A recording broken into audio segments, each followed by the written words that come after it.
What if the moment meant to destroy you became the one that revealed who truly stood beside you? Ethan Whitmore had everything: wealth, reputation, the kind of polished life that photographs well, until one night at a glittering desert gala, a shove sent him into the water, and the world laughed. Cameras caught it. The internet repeated it. A man who had built his name on control became a punchline overnight. But was it an accident or a plan? And if it was planned, who wanted to see him fall? His rivals, his allies, or even his own father? As Ethan fought to save not only his company, but his dignity, one woman reached for him first, Claire Bennett, his secretary.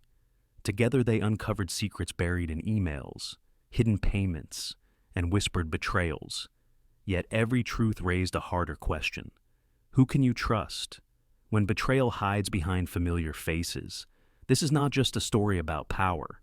It's about pride, forgiveness, and the courage to reach out even when the water is cold. So, before we begin, like, share, and subscribe to Shining Stories, because what you're about to hear will keep you wondering long after the last word. In the glow of a desert gala, a splash cut through the laughter. Ethan Whitmore hit the water, and the night turned colder than the pool. The Desert Sage Resort in Scottsdale was made for nights like this. Wide stone terraces wrapped around a turquoise pool, strung with lantern lights that swayed against the Arizona sky. Tables of donors gleamed with glassware, polished forks, and linen napkins folded into precise triangles. The hum of polite laughter floated through the heat, softened by the scent of citrus trees planted along the courtyard. Ethan had spent years mastering these kinds of rooms. He knew how to glide between clusters of guests, how to smile without showing his teeth, how to keep his bourbon glass steady even when the jokes aimed at him bit a little too hard. Tonight was supposed to be no different. He had shaken every hand, offered every thank you, promised every dollar would serve its purpose. The Whitmore Foundation needed this merger with Summit Care, and the gala was meant to show unity, not chaos. And then came the chaos. He had been standing near the pool's edge, half listening to a young associate drone on about projections. When it happened, a sharp shove between his shoulder blades. Quick and firm, his polished shoes slid against the wet tile, balance vanishing before he could grasp the air. The crowd gasped, his body tipped, the desert night spun. The water swallowed him whole. It wasn't the kind of pool made for children's laughter or lazy afternoons. This one was deep, blue, and still, meant more for show than for swimming. The cold struck him like a slap, soaking through the threads of his custom suit, pinning silk and wool to his skin. He kicked once, heavy leather shoes dragging him down before he forced himself up. When he broke the surface, the first thing he heard wasn't concern, it was laughter. Phones lit the night like fireflies. Screens pointed at him. The donors, the interns, even the waiters in crisp uniforms, they were smiling, grinning, recording. He blinked, water burning his eyes, his chest heaving against the weight of the suit. His red tie floated beside him like a banner of defeat. His cufflinks slipped loose.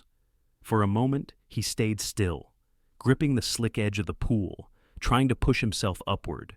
His fingers slid, his knees knocked against the tile. Another burst of laughter spread, harsher this time, like glass breaking, and then movement, a figure cut across the terrace. He barely saw her heels slip off before she dove in. Claire Bennett, his secretary, his right hand in meetings and on flights, the one person who always carried an extra copy of the agenda when he forgot. The sapphire silk of her dress fanned behind her as she sliced through the water. "Ethan," she called, voice sharp even as she treaded closer. Her hand brushed his arm, steadying him. He wanted to tell her he wasn't drowning. He wanted to say pride hurt more than water. But the words tangled, his chest burned, his throat closed.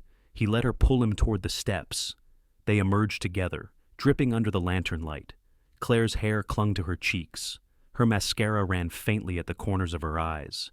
She didn't seem to care. She gripped his elbow, firm and sure, as if daring anyone to laugh again. A towel appeared, offered by a nervous attendant. Claire wrapped one around his shoulders, another around herself. The crowd had grown quieter, though phones were still raised. The night smelled of chlorine and citrus, bitter and sharp. His skin stung with cold. "Thank you," he muttered, voice hoarse. Claire met his eyes. "You're welcome." Her tone carried no pity, only steadiness. For a heartbeat, the air softened. The laughter had cut, the humiliation still raw, but her presence made the sting bearable. He would remember the way her hand pressed against his sleeve, grounding him, as if he were something worth anchoring. But humiliation wasn't the only weight pressing on him. As the towel absorbed water from his suit, memory replayed, that push, firm, deliberate, not a stumble, not an accident. A hand had been there. Someone had wanted this. He leaned toward Claire, his voice low enough that only she could hear. "Someone pushed me." Her eyes widened, sharp under the lantern glow. She studied him, lips parting as if to ask who. He only shook his head, droplets falling from his hair. The night carried on around them. The donors returned to their conversations, though softer now.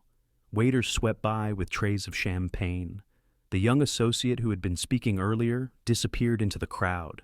But, for Ethan, the music had gone silent. Only the echo of the splash remained, heavy as stone in his chest. He and Claire moved toward the lounge, wrapped in thick towels that smelled faintly of detergent and sun. His shoes squelched with each step. She walked close beside him, unbothered by her ruined dress, her gaze still scanning the crowd as if searching for the guilty hand. The desert air was warm, but inside Ethan's chest, the question left him colder than the pool. Who wanted him humiliated tonight? And why success photographs? Well, but behind the frame, people keep secrets, some to protect, some to control. The gala pressed forward as though nothing had happened. Waiters in white coats circulated with trays of wine. A jazz trio filled the courtyard with soft brass, trying to cover the tension left by Ethan's fall. He moved through the crowd again, his hair still damp, the towel replaced by a blazer someone had loaned him. On the surface, he was whole, but under the fabric, his pride stung like a fresh bruise. He had spent years building the Whitmore Foundation's reputation. Once, long ago, he had turned his back on it. At 22, he had walked out of his father's home in Boston with nothing but a duffel bag. Charles Whitmore had raised him with cold hands and iron rules. The company was supposed to be his inheritance. But Ethan had needed distance before he could accept the weight. He left. He lived lean for a while, small apartments, second-hand suits, jobs that scraped his palms raw. When he returned, it was on his own terms. The foundation was limping from mismanagement. Ethan rebuilt it, not for his father's pride, but for his own vision. Yet the cracks between them had never healed. Even now, when Charles's name lingered on the donor wall, Ethan could feel the chill of disapproval. Claire knew pieces of that story. She didn't pry, but she understood more than most. Her own life had been shaped by hospital corridors and long nights beside her mother's bed. Childhood for her had smelled of antiseptic and latex gloves. She had seen firsthand how fragile healthcare could be, how one missed paycheck could mean skipped treatments. That was why she believed in the Summit Care merger. The deal wasn't just numbers on a ledger. It meant rural clinics staying open. It meant nurses keeping jobs. It meant children in small towns having access to medicine without driving 3 hours to the nearest city. To Claire, it was personal. To Ethan, it was both personal and strategic. His reputation needed to stand if the merger was to survive. The problem was, reputations cracked faster than glass. As he circled the courtyard, Ethan noticed how people's eyes slid toward him, then away again. Donors who had once greeted him with eager smiles now pressed lips into polite lines. A fall in a pool might seem trivial, but in rooms like these, image was currency, and he had lost some tonight. He spotted Todd Grayson near the buffet table. Todd was younger, sharp suit too new, hair slicked with effort, an accountant who had risen quickly. Todd carried the air of someone eager to please, but always one step behind. Ethan had never fully trusted him. Across the courtyard, Renee Collings laughed with a pair of attorneys. She wore her power like a necklace, sharp and glittering. As deputy legal officer, she had a way of reminding people she could find the loopholes they preferred hidden. Her eyes flicked toward Ethan, then away. And by the bar stood Miles Carver, the COO. Miles had been with the foundation for decades, calm as a stone in rushing water. He was the kind of man board members trusted because he never raised his voice. He had mentored Ethan in his early years back, reminding him to breathe through the storms. If there was anyone Ethan could lean on, it was Miles. At least, that's what he told himself. The evening carried forward with polite speeches and clinking glasses. Yet, under the glow of lanterns, Ethan felt exposed. He stepped out onto the quieter edge of the courtyard. Claire followed, her heels tapping against the tile. She said nothing at first, only offering him a fresh towel she had managed to find. "You don't have to keep saving me," he murmured, her lips quirked. "Maybe I don't, but someone has to." He let out a breath, not quite a laugh. For a moment, they simply stood there. The desert breeze carried the dry scent of sage and dust, cutting the sweetness of the evening air. Then his phone buzzed. He slipped it from his pocket. The screen glowed with a message from an unknown number. "Check your own house." The words were plain, but they tightened his chest. His thumb hovered as if another message might appear, but nothing followed, only those 4 words. He showed the screen to Claire. She frowned, her brows knitting together. "What does it mean?" He didn't answer right away. He scanned the courtyard again, the glowing tables, the polished shoes, the glasses raised in practiced toasts. The message wasn't about outsiders. It wasn't about competition. It was about someone here, someone close. The music rose again, but to Ethan it sounded hollow. The desert air pressed dry against his skin, carrying a sting sharper than the pool water. Claire followed his gaze, her shoulders tense. For the briefest moment, she thought she saw eyes on them from across the pool, watching, waiting. But when she looked again, there was only the shimmer of lantern light against water. When trust cracks, even the air sounds different. Doors click louder. Footsteps linger. Denver felt cooler than Arizona, but the tension followed Ethan Whitmore like a second shadow. He and Claire Bennett returned to the headquarters late in the afternoon, when most of the staff had already gone home. The building, usually humming with phones and meetings, felt almost too quiet. Their footsteps echoed in the marble lobby, each sound sharper than it should have been. Upstairs, Ethan keyed into his private office. The smell of leather chairs and cedar polish wrapped around them. On his desk, the towel from the resort, still damp, lay forgotten in a plastic bag. A faint trace of chlorine clung to it, bitter against the wood. "Let's start with the access logs," Claire said softly. She had tied her hair back, glasses perched on her nose, the look she wore when she was ready to cut through noise. Ethan nodded, pulling up the system. The glow of the monitor lit the lines of his face, still drawn from the night before. His fingers tapped the keys, pulling the record of who had entered the courtyard pool area around the time of the gala. Names scrolled past, each entry stamped with a time. Then one name repeated at the wrong hour. Todd Grayson. Ethan's jaw tightened. He was there, right before. Claire leaned closer, reading the screen. "Could be coincidence. Could be," Ethan said. But the words lacked conviction. He remembered the shove, the certainty of a hand. His pride whispered that he should have been more careful. His gut told him Todd was only the first layer. He sat back in his chair. The leather creaked under the weight of silence. "This wasn't random," he admitted. His voice was low, steady, but his hands gripped the armrests. "Someone wanted me humiliated. Someone wanted the vote delayed." Claire turned, watching him. The lamplight caught the edges of her face. She could see more than calculation there. She could see weariness, the kind of weariness that comes when power feels like sand slipping between fingers. "Then we gather everything," she said. "Every log, every slip, every little thread. Before we confront anyone, we need proof." Ethan studied her. He wanted to argue, to rush. but her steadiness pulled him back. He exhaled. "You're right."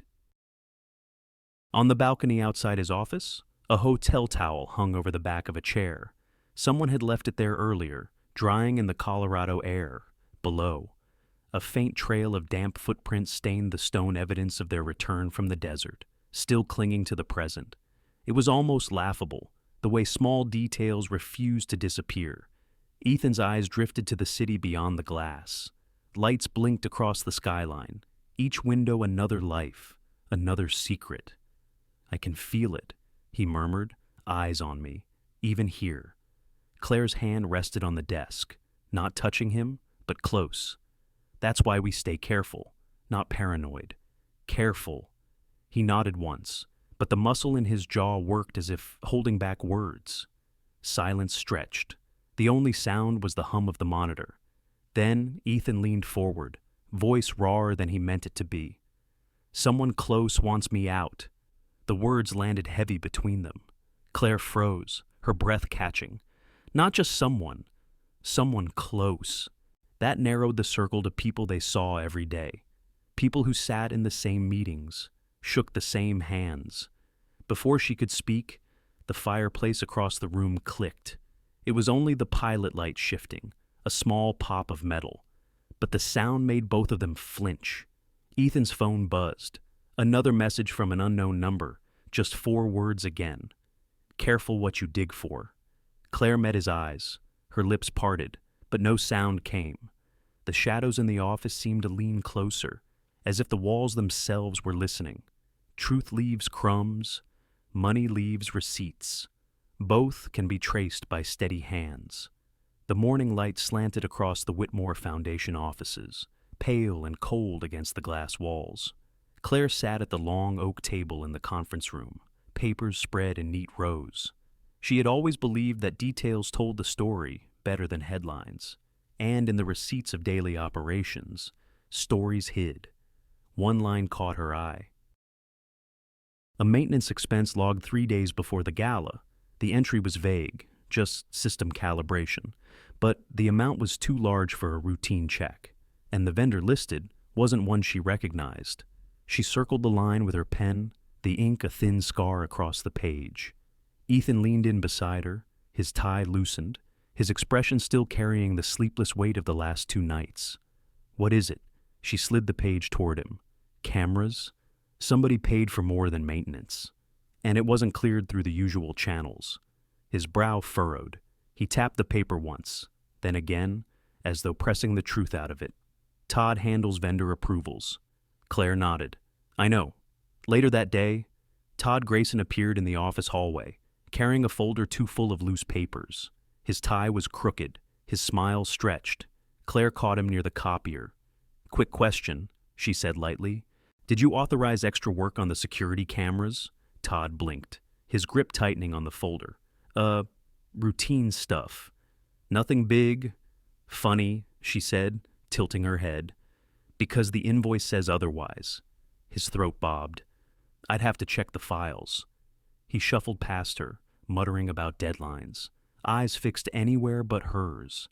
Claire watched him go, her jaw set. Avoidance spoke louder than denial. That evening, she and Ethan sat side by side in his office. The city lights stretched out like veins of fire below. On the screen glowed the email archive Claire had managed to pull. She scrolled slowly, line by line.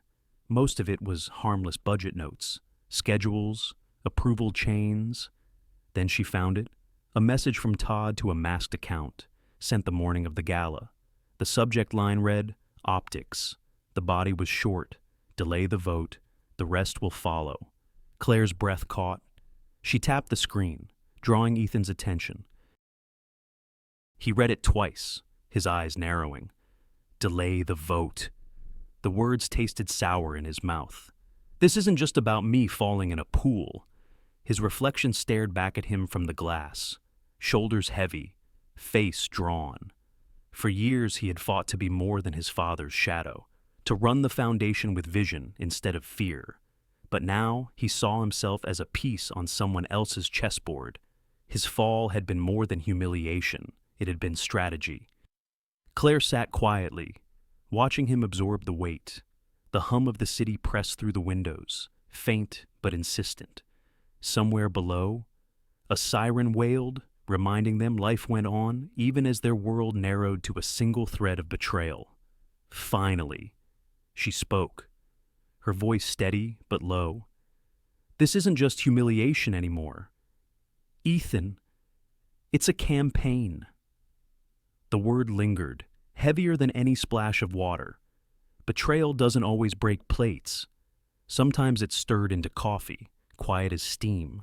Claire Bennett sat across the street from a narrow cafe that smelled of roasted beans and cinnamon rolls. Through the window, she watched Todd Grayson slip inside. His steps were quick, head ducked low, as if the morning light might expose something he hoped to keep hidden. Claire stirred her tea absently, eyes never leaving the door.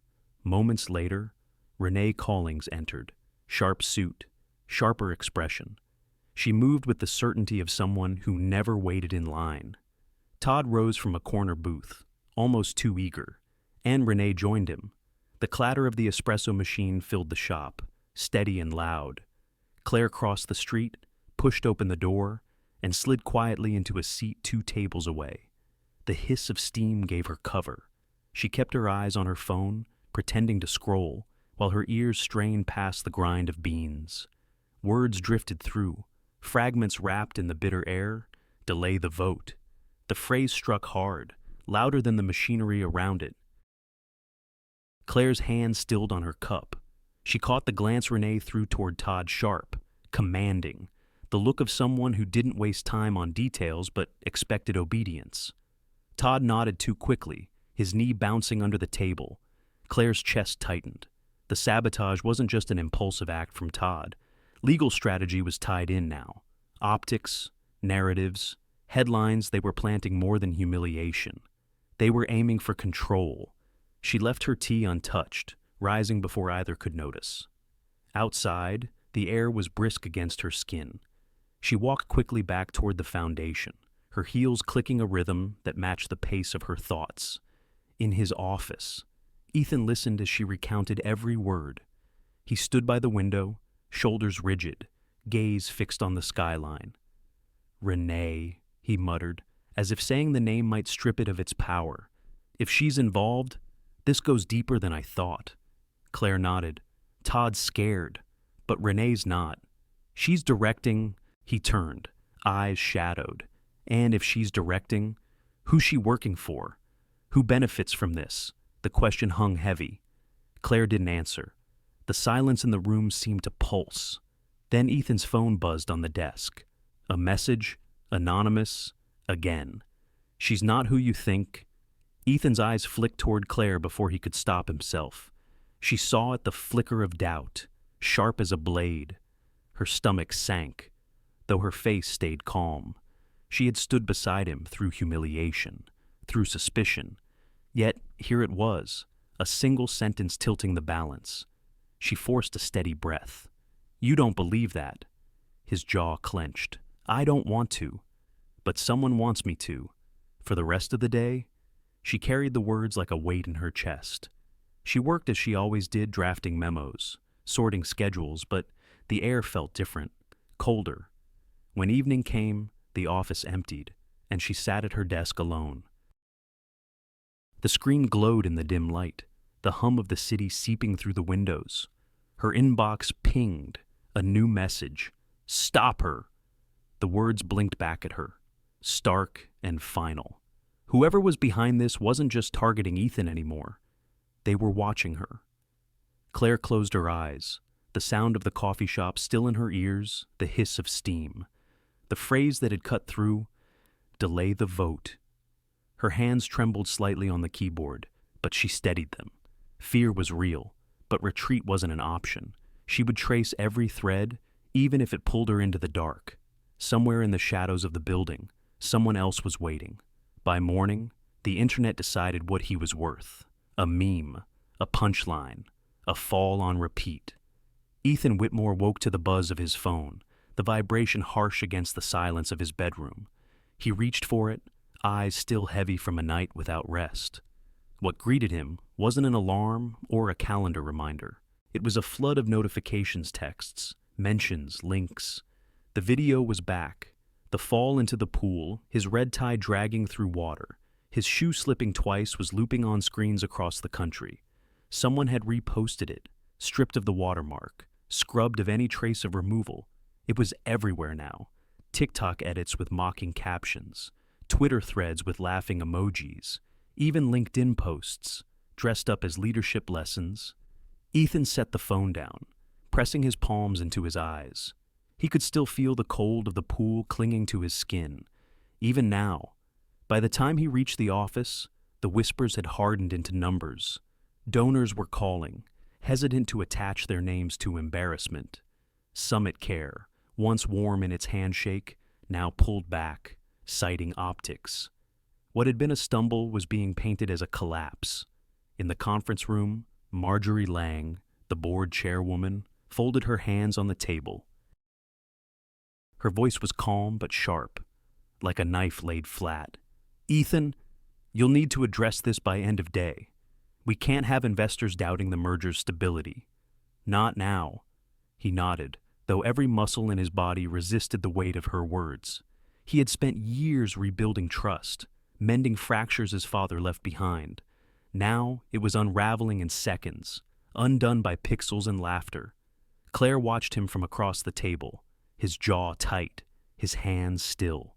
She had seen that stillness before. It wasn't peace. It was restraint, the kind that came before something cracked. Later that afternoon, as she returned to her desk, her inbox lit up. Another message, anonymous, as always, "Stop digging." The words pulsed on the screen, simple but suffocating. Claire's breath caught. Someone knew what she was doing. Someone was watching. She didn't tell Ethan right away. Instead, she buried herself in the data. Spreadsheets, transfer logs, archived files. Hours passed, her coffee growing cold beside her, and then she saw it. A transfer, small enough to escape notice, but not small enough to be meaningless. 2 weeks ago, a payment slipped from a dormant account under Charles Whitmore's name, Ethan's father. The recipient, Renee Collings. Claire's fingers froze on the keyboard. She read the line again, then again. There it was in black and white. Undeniable. When she showed Ethan, the room fell quiet. He stared at the screen, his face unreadable. For a long moment, he didn't move, didn't speak. The silence stretched until it felt unbearable. Finally, he whispered, almost to himself, "Charles." His father's name hung in the air like smoke. Claire studied him. She knew the history, the years of distance, the expectations, the arguments that left scars deeper than any wound. She had seen the way Ethan avoided his father's calls, the way he tensed whenever Charles's name appeared in conversation. Now, that name was tied to Renee. Ethan's eyes darkened, a storm gathering behind them. Anger, disbelief, and something harder, fear, the kind that comes when betrayal feels too close, too possible. Claire spoke softly, careful not to push, but unable to stay silent. "If it's him, if your father's involved." Ethan turned toward her, his expression a mix of steel and ache. Claire hesitated, then asked the question that had been clawing at her since the moment she saw the transfer. "What if the person who wants to see you fall is your own father?" The words lingered, heavy as stone, and the silence that followed was colder than the pool had ever been. Some houses don't creak from age. They creak from what was never said. The road into Bar Harbor twisted along the rocky Maine coast, salt air thick with the scent of seaweed and pine. Ethan Whitmore drove in silence, hands steady on the wheel, though his knuckles showed white. Beside him, Claire Bennett kept her gaze on the horizon, where gulls cut through mist. She wanted to ask what he was thinking, but the set of his jaw told her the answer would weigh too much. When the estate appeared, it didn't rise grand. It crouched, a weathered wooden house, its shingles silvered by salt wind, windows fogged from the sea's breath. The porch sagged as if tired of holding secrets. Ethan parked, cut the engine, and just sat there. "I used to hate this place," he said finally, voice low. "My father called it a retreat. To me, it felt like exile." Claire touched his arm lightly, grounding him. Together, they stepped onto the porch.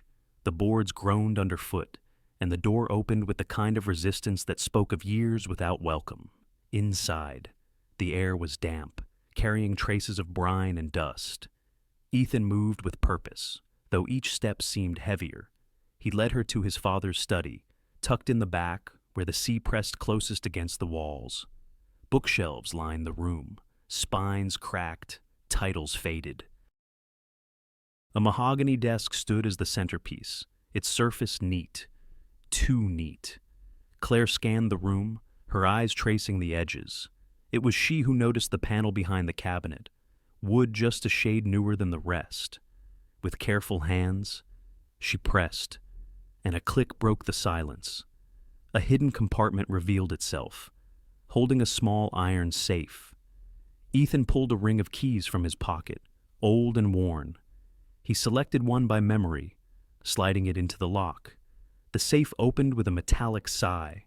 Inside, an envelope browned with age, a folded invoice for wine shipments, and wrapped within, a small USB drive. They set it on the desk, tension humming between them. Ethan connected it to an old laptop left in the drawer.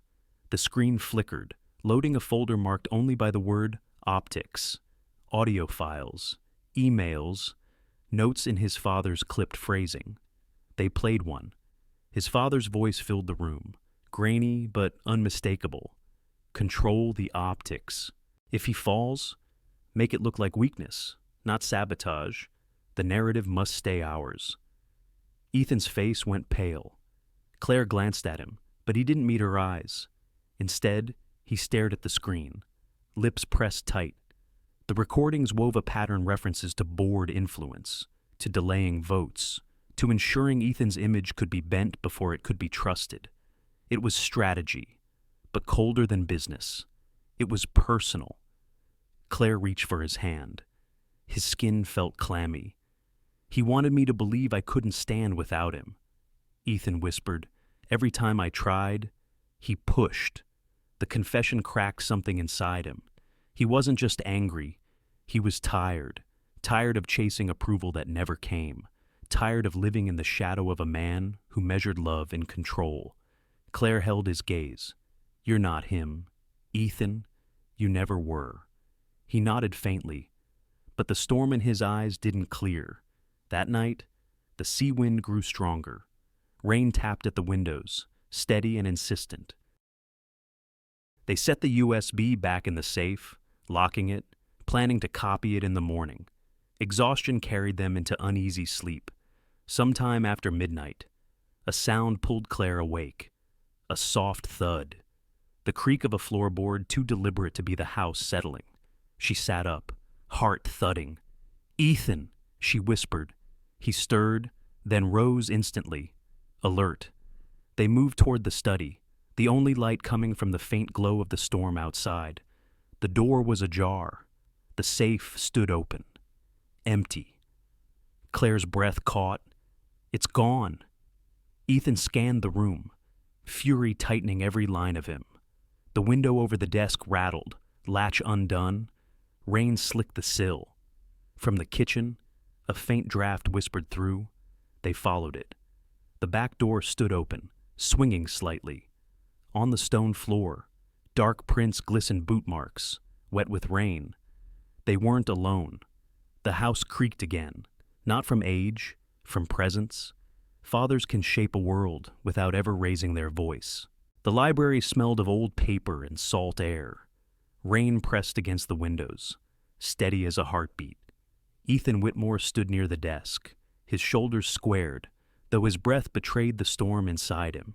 Claire Bennett lingered by the doorway, watchful, ready to move if needed. Then the floor creaked. A figure stepped out from the shadows between shelves. Charles Whitmore. His presence filled the room before he spoke. Tall, composed, his gray suit untouched by the weather outside. His eyes, Ethan's eyes, but Calder scanned the room with the quiet authority of a man who never needed to shout to be heard. "I see you found the safe," Charles said, voice even, almost weary. "Good. You were meant to." Ethan's jaw tightened. "Meant to. You call this protection?" Charles moved closer, fingers brushing the spines of books as he passed. "I didn't order humiliation. That was never my design. What happened at Desert Sage was an error. Collings pushed too far." Claire's pulse quickened. His tone was calm, but the words were knives dressed in silk. "You think leaking my name, dragging me into this mess, is protection?" Ethan asked. Charles stopped at the desk, slowly, deliberately. He set a thick envelope on the polished wood. His hand lingered for a moment before pulling back. "I've protected the company longer than you've been alive," he said quietly. "What I've done to keep our name intact. You may despise me for it, but you'll thank me when you're older." Ethan stared at the envelope as though it might burn him. "What's that?" Charles folded his hands. "The person feeding information, the one undermining you from the inside. Proof. Use it, and you'll hold the board again." Silence stretched. The rain outside seemed to fade. Ethan reached for the envelope, then stopped. His fingers trembled just above the seal. Claire saw the conflict written across his face. This wasn't just about betrayal in the boardroom. It was about the father who had shaped him, disciplined him, measured him against impossible standards. To open the envelope was to admit Charles still had power. To refuse was to risk losing everything. Finally, Ethan tore it open. A single sheet slid free. One name? His lips parted, breath catching. Claire stepped closer, eyes scanning the page. When she saw it, the ground tilted beneath her. Paige Hart, her colleague, her friend, the one who had shared lunches with her, traded stories about long nights at the office, sent her silly texts during endless meetings. Claire's chest constricted. She whispered the name, as if saying it aloud might change it. Page Ethan didn't look at her. His gaze was locked on his father, fury and disbelief warring behind his eyes. "You expect me to believe this Charles only met his son's stare? Believe or not, the proof is there. But know this. Ethan, you are surrounded, and trust is the currency you can least afford to spend cheaply." The room felt colder, as though the sea itself had seeped through the walls. Claire's hands shook. She wanted to protest, to say there had to be a mistake, but the name sat heavy on the page, undeniable. In that moment, trust the fragile bridge between her and Ethan, between her and the world she had tried to steady, splintered. The rain kept falling. The envelope lay open, and the silence between them was louder than any storm. Not all thieves take money. Some take the part of you that still believes. Claire Bennett walked the familiar hallway toward Paige Hart's desk, each step heavier than the last. The hum of fluorescent lights, the faint smell of printer ink, ordinary details felt sharper, as if the building itself sensed what was about to unfold. Paige looked up, her usual warm smile flickering when she saw Claire's face. For years, they had shared coffee breaks, whispered jokes during long meetings, leaned on each other when the office swallowed whole days. But now, trust sat broken between them, invisible yet undeniable.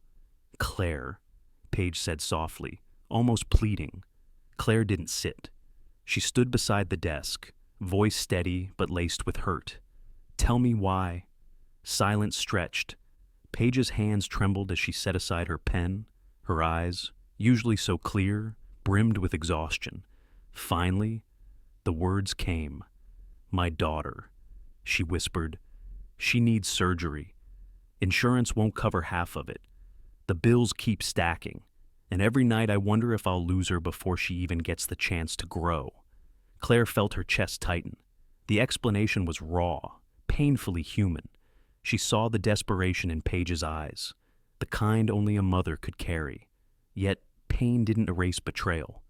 "You could have come to me," Claire said, voice cracking. "To Ethan, to anyone but them." Paige shook her head. I thought I could control it. At first, it was just small things meeting schedules, memos that meant nothing. They promised it would end. But it didn't. They kept asking, and I was already in too deep. Tears slipped down her cheeks. She wiped them quickly, ashamed. Claire's hands curled into fists at her sides. She wanted to forgive, to hold on to the years of friendship. But every word Paige spoke also carved deeper wounds. She wasn't just a colleague. She was the person Claire had trusted most in the office. "Do you understand what you've done?" Claire asked quietly. Paige nodded, her voice breaking. "Yes, and I'll never forgive myself. But I can help you stop them. I saved records, not everything, but enough." She pulled a flash drive from her drawer, small and silver. Her fingers lingered on it before handing it over, as if letting go meant accepting the full weight of her choices. Claire took it, her pulse racing. She turned without another word, walking back to her office. She didn't trust her voice not to betray the storm inside. Later, alone at her desk, she plugged the drive into her laptop. Folders opened, emails, logs, payment records. She combed through them with meticulous care, each line another piece of the puzzle, and then she found it. A series of exchanges, not with Todd, not with Renee, with Miles Carver. Her breath caught. Miles, the chief operating officer. The man Ethan called a mentor, a steady hand in storms. The one who had guided him through his first years as CEO, who had stood beside him in every major decision. Claire read the threads again, unwilling to believe, but the evidence was clear. Miles had orchestrated meetings, pushed legal maneuvers, and coordinated with callings. His name appeared again and again, hidden beneath layers of aliases, but undeniable. When she brought it to Ethan, his face paled. He took the pages from her hands, scanning them, his eyes narrowing with every line. "No," he whispered, "not Miles." Claire placed a hand on his arm. "Ethan, it's him. He's been at the center all along." For a moment, Ethan looked younger, almost like the boy who once tried to earn his father's approval. Miles wasn't just a colleague, he was the closest thing to family Ethan had allowed himself after Charles. The betrayal cut deep. Why him? Ethan asked, voice raw. "Because he was close enough to see everything," Claire said gently. "Close enough to know where you'd break." That night, they waited. Miles had a routine, a pattern of staying late then leaving through his private elevator. At 10 p.m., the lobby was empty, lights dimmed, the city outside glowing with scattered neon. Claire and Ethan stood at a distance, hidden in the shadows of the corridor. When the doors slid open, Miles stepped inside, his posture calm, his suit immaculate. He carried no files, no briefcase, just himself, as though the empire he had twisted already belonged to him. The elevator doors closed, and with them, time began slipping away. Claire whispered, her voice almost lost in the quiet hall. "He's moving faster than us." Ethan's fists clenched. He stared at the steel doors, rage and heartbreak colliding in his eyes. The mentor he had trusted most had become the betrayer at the center. And now, Miles Carver was one floor closer to finishing what he had started. Above the city, with the wind in their coats, truth had nowhere left to hide. The sky lounge atop Whitmore Tower glittered with reflections of glass and steel. Floor-to-ceiling windows opened onto the night, the city sprawling like a chessboard lit with neon. Ethan Whitmore stepped into the room, his coat tugged by the draft seeping through the rooftop doors. Claire Bennett stayed a pace behind him, silent, steady. Miles Carver was already there. He stood near the bar, a glass of scotch in hand, calm as if this were another late meeting. His silver cufflinks caught the light, his posture effortless, the kind of confidence born from years of steering storms and hiding in them. "Ethan," Miles greeted, voice smooth. "I wondered how long it would take you." Ethan didn't smile. He walked forward, each step measured, long enough to gather proof. Miles swirled his drink. Proof. A dangerous word. "What you have are fragments. misinterpreted emails, coincidences dressed as conspiracy. Ethan laid a folder on the polished counter. This isn't coincidence. These are your emails. You coordinated with Renee. You fed calling strategy. You created a shell entity to mask transfers, and you prepared to sell off our assets piece by piece. For the first time, Miles's smile faltered. He set his glass down with care. You think this is betrayal? It's survival. I kept this company alive while you were busy making speeches. You inherited a name, Ethan. I built stability. Claire's voice broke the silence. By selling it out, Miles turned to her, eyes cool. By ensuring it wouldn't collapse under his recklessness. Ethan's chest tightened, fury and heartbreak colliding. You were supposed to be my mentor. You taught me to lead. I taught you to appear strong, Miles corrected. But strength without control is chaos. Investors don't want passion. They want guarantees. And I gave them that. From the far corner, a quiet hum came alive. Marjorie Lang and two security officers stepped into the lounge. They had been listening, their presence hidden until now, their eyes fixed on Miles. Ethan picked up the recorder from his pocket. He pressed play. The red light blinked, and Miles's voice filled the room, calm, damning, undeniable. I believed I could push you hard enough that you'd fall, and when you did, I'd make sure you stayed down. The words echoed against glass. Miles's composure cracked. He lunged forward, but security closed in, pinning him against the bar. The Scotch glass shattered on the floor, amber spilling across marble. His breath came fast, his polished calm stripped away. You don't understand, Miles roared, struggling against their grip. The board is weak. The company is bleeding. Without drastic action, everything your father built will burn. Ethan stood tall, voice steady. It already burned the moment you chose betrayal.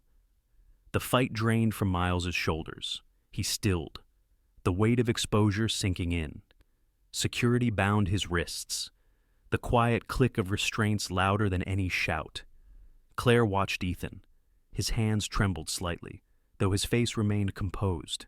He had won, but victory carried no relief, only exhaustion. Marjorie stepped forward. The board will convene tonight. With this evidence, we can move to a vote immediately. Ethan gave a small nod. But as Miles was let out, the ache in his chest deepened. If Miles, the man he trusted most, was capable of betrayal, who else among them could he believe? The rooftop wind pressed harder against the glass. Ethan turned toward the city, its lights flickering like stars too far away to offer warmth. Claire moved closer, her voice soft but steady. You're not alone in this. He didn't answer. Not yet. His mind was already on the boardroom, on the faces waiting there, on the decision that would decide everything before the night was over. The rooftop doors closed behind them with a hollow thud, and as they descended into the tower's core, Ethan knew the question he feared most still lingered. When the vote came, would anyone left in that room still be worthy of trust after a storm? Even breathing can feel like a decision. The boardroom was quiet now. Hours earlier, it had been a battlefield. Raised voices, shifting loyalties, whispered doubts. But the tide had turned. The vote was cast. The merger with Summit Care would move forward, under new conditions of transparency and oversight. No more secrets hidden in dark corners. Ethan Whitmore sat at the long table, the papers before him blurred by exhaustion. He had fought for years to rebuild the foundation, but tonight he hadn't fought alone, and that made all the difference. Claire Bennett entered with 2 mugs of coffee, the steam curling into the early dawn light. She set one gently in front of him. Black, no sugar. He smiled faintly, fingers brushing the warm ceramic. You remembered. I always do. They sat together in the silence that follows storms. Outside, Denver's skyline shifted from night into morning, the first rays of sun painting the glass towers in gold. Ethan exhaled, leaning back in his chair. I thought leadership meant holding everything so tight that nothing could slip. My father believed that. Miles believed that. But maybe real strength is letting go a little, trusting others to carry the weight. Claire studied him. His voice was softer, not the commanding tone of the boardroom, but something closer to honesty. She placed her hand lightly on the table between them.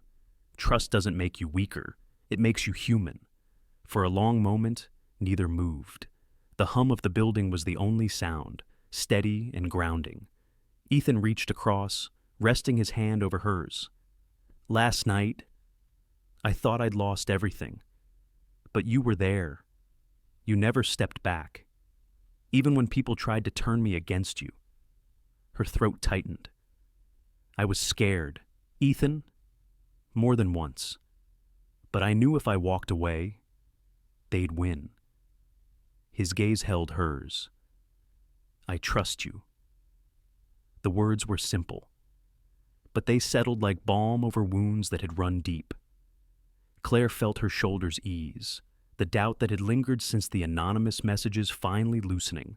They spoke quietly for a while about reforms they would put in place, about giving rural clinics the support they deserved, about never letting fear dictate the path again. But beneath every practical word was something unspoken gratitude and the fragile beginnings of healing. As the sun climbed higher, the city stirred awake. Cars moved along streets below, tiny sparks of life against the wide canvas of morning. Claire rose, walking to the window. It's beautiful, she said softly. Ethan joined her. Together, they watched the light spill over the glass, warming the cold edges of the skyline. This feels like a beginning, he murmured. She nodded. Because it is. The storm had not erased the scars. Betrayal had not vanished. But in the quiet glow of dawn, with trust spoken aloud and shared, they found space to breathe again. The day was waiting, and with it, a new chapter. It wasn't the fall that defined him. It was who reached for him after. Ethan Whitmore stood by the same pool that had once turned his world upside down. The water was still this morning, its surface smooth as glass. No laughter echoed, no cameras hovered, only the quiet hum of fountains, the smell of chlorine softened by desert air. He looked at the tiles along the edge, the same spot where his shoes had slipped, where pride had cracked louder than the splash itself. That night had replayed in his mind too many times. For weeks, he thought it would haunt him forever. But now, in the clear light of morning, it felt different, less like a wound, more like a lesson. Claire Bennett joined him, a fresh towel draped over her arm. She placed it on a chair, its fabric warmed by the sun. She didn't speak right away. She simply stood beside him, watching the water with the same quiet reverence. It's strange, Ethan said finally, voice low. The fall was humiliating, but it woke me up. I thought strength was standing alone. Turns out, strength is knowing who will reach for you when you can't stand at all. Claire's lips curved into a small smile. And you reached back. They sat by the pool, not needing grand words or promises. The air carried the scent of citrus blossoms from the nearby trees. A bird dipped low across the water, wings barely brushing the surface. Life, in its simple details, felt sharper, kinder. Ethan turned toward her. I don't know what comes next. The board is fractured. The press will keep circling, and my father, well, that story isn't finished. But I know this. I don't want to lead the way he did. I don't want fear to be my legacy. Claire nodded. Then don't. Lead by trust, even if it's harder. He looked down at his reflection in the water. For once, he didn't see failure staring back.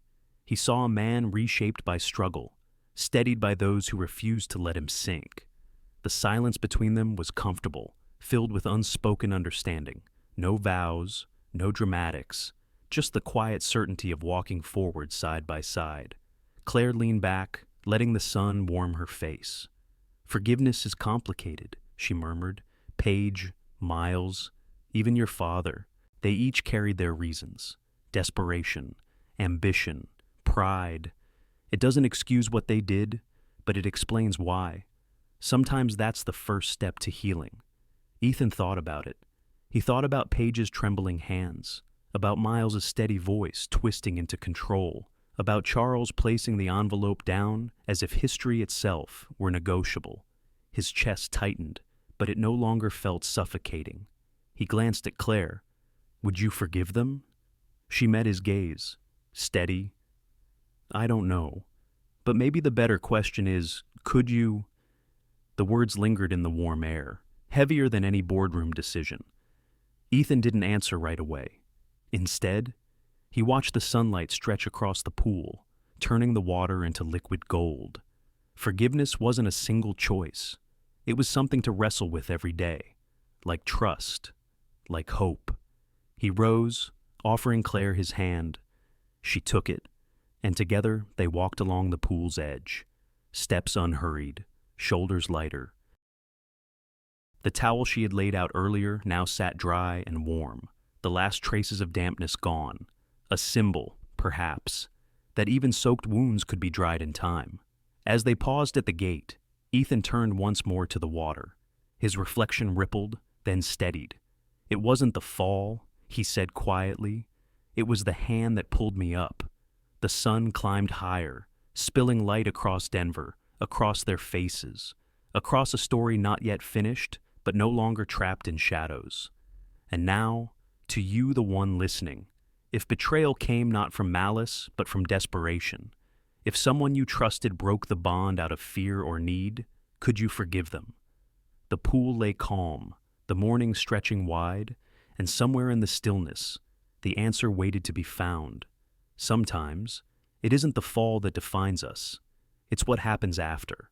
Ethan's journey reminds us that dignity can be shaken in an instant, but true strength is measured by how we stand back up, and by who stands with us when the world turns its back. In life, betrayal may come from the people we least expect. Friends, colleagues, even family may falter. And when that happens, it is tempting to close our hearts, to trust no one. But healing rarely comes from isolation. Healing begins when we dare to trust again, carefully, wisely, but openly. For many of us, especially as the years go by, it is easy to carry old wounds, disappointments, betrayals, regrets. Yet, like Ethan and Claire discovered, trust is not a gift given once. It is a daily choice, fragile but powerful. Choosing trust means choosing hope over bitterness, courage over fear. So perhaps the question we carry is not, can I trust without being hurt, but rather, can I live fully if I never trust at all? In the end, it's not the stumble in the water that matters. It's the hand we reach for, and the faith that keeps us moving forward together. Thank you, dear friends, for spending your time with Shining Stories. If this story touched your heart, please take a moment to like, share, and subscribe. Your support helps us bring more stories of hope, healing, and human connection. Until next time, take care of yourself and keep believing in the power of trust and compassion.